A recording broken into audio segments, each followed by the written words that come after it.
All day. Yes. What's up, everybody? Welcome to Chronicles of a Chef. I'm Scott Hamilton, and in today's episode, we're going to do a little twist on my rosemary peach habanero hot sauce. So it's fall. Basically, we got pumpkin spices on the menu at Starbucks. Check. Football has started or starting. Check. The air is getting a little more crisp. Check. It's also September and school has started. We're basically in the midst of fall here. As much as I'm not ready to admit it, I'm willing to. But we still have August things that are hanging around that deserve to be spotlighted and shine and loved. Like local fresh peaches here in Utah, still getting some really great ones. If you can find them, juicy, phenomenal. Gonna be a great addition. Getting rid of some simple syrup, fresh instead. Habanero, while delicious, and the hot sauce I do love, Hatch chilies that have been locally roasted, extra hot, get a nice depth of flavor. Roasted pepper is one of my favorite flavors to begin with. But when you roast them, you get that depth, you get all the things, and then you put it all together with the Wasatch apricot beer, add a little tart fruitiness. Oh, you know what? Let's get cooking. All right, prep for this is super easy. We're gonna mince up 2 tablespoons worth of garlic. If you want to use pre-minced or that kind of minced garlic from a jar, perfectly fine. Do it to it, no stress. For peaches, we're gonna use 2 fresh peaches. We're gonna use half of 1 peach to mince to give us texture in the sauce. Rosemary, and we're looking at maybe 3 or 4 sprigs. It's gonna give us also 2 tablespoons of rosemary, and we're going to run our knife through this. We want this almost minced, but not quite into like that fine powder. We want some texture coming from this. We don't want big long strands or leaves. Now, Hatch chilies, word to the wise, de-seed them before you start chopping them up. It's the better thing to do, but you can always throw them in water, and the water will help separate the seeds from the rest of the pepper, and then you can go through and mince it.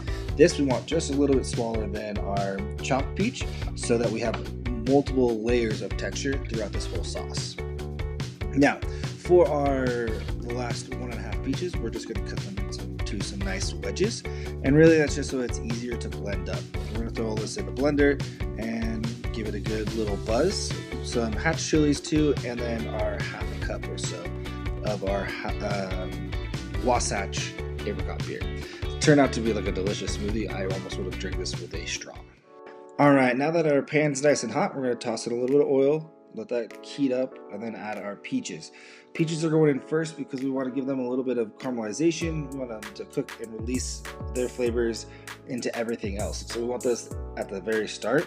Next, we're adding some of our Hatch chilies. We're not looking to add all of them. We want to be able to build the heat as we go and taste as we go.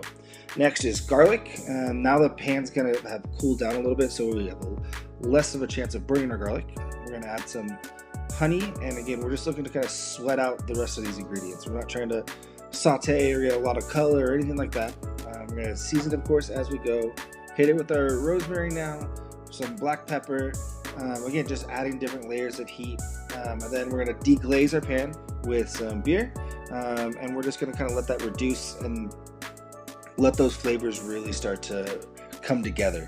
We're going to add a little bit more Hatch chili. We've tasted it. We're like, all right, we need some more depth of flavor. We want some more heat.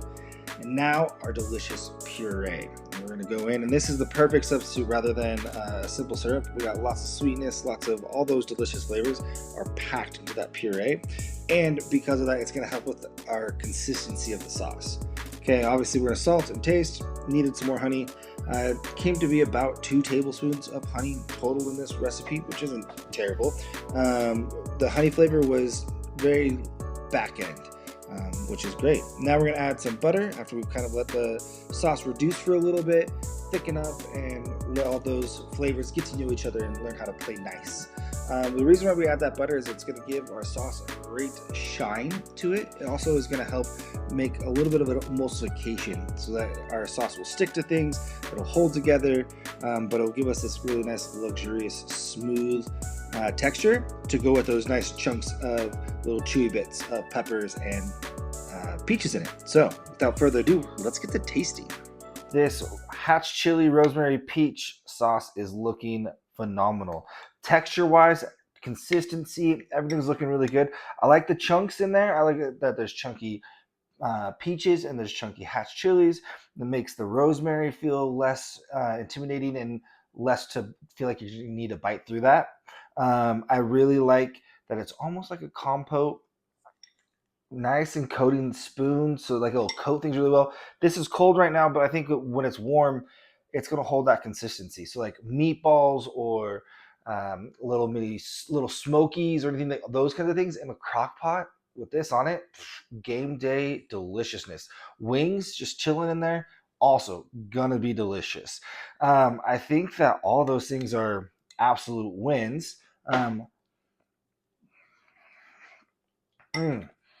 I love the amount that we cooked it. There's still very bright, fresh rosemary, and when you bite into it, it gives you a burst, but it's softened. It's not feeling raw, but it's strong. The sweetness comes right off the bat. The peach is just like boom, right there in your face. And then as it's all lingering, the heat starts to build, and you start to have that roasted chili flavor and that depth. And then there's the tartness from the Wasatch apricot beer. Oh man, this is killer. But I think pork chops would be really good. I think, like I was saying, meatballs, obviously wings, anything would be good. But I think today we need to make a sandwich. I think that's what's going to need to happen. So let's get making it. All right, let's make this sandwich to test this thing out real quick. We got some sourdough bread from Harmon's. So it's freshly baked today. Delicious, lightly toasted. We're going to take our sauce, just lay it right over the top of that bread. Use that kind of as a nice little spread on both sides because delicious. To keep with this kind of like more local theme that we got going today, we have some mozzarella hand pulled from, again, Harmon's. Thank you. We have some farcina, something like that. I don't know. Salumi from I can think of the name. It'll come to me. Creminelli. So we got our local salami and prosciutto. Oh yeah. And then of course, just because it's like, oh, why not? And this peach and the pig flavors, like so peach, pork, obviously going to go great together. Same with apricot. All these flavors, really, really great for those lighter colored meats.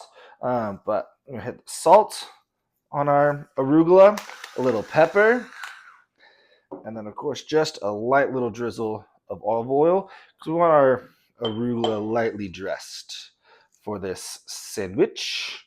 But oh yeah, see, just nice and light.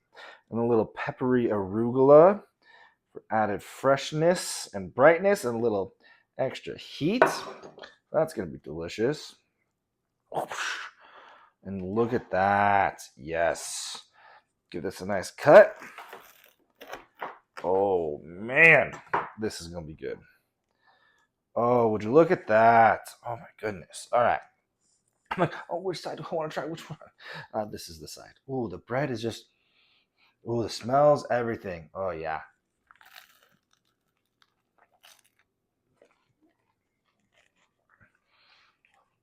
Out of park home run. Oh my goodness. This is phenomenal. The rosemary, the peach, all stays. The heat is there. You get all of it. The mozzarella adds a nice creaminess. The salami plays really, really well. All that salty to go with the sweet and the heat that's in this sauce. Oh, man. This is killer. Thanks for watching. Like, subscribe. Check out my website for more recipes. And if you are looking through my website, you're like, hey, I want to see you make a video with this recipe, let me know. Maybe we'll retweak it, or maybe we'll just keep it as it is and enjoy it. See you next time. Oh my God, all day. Yes.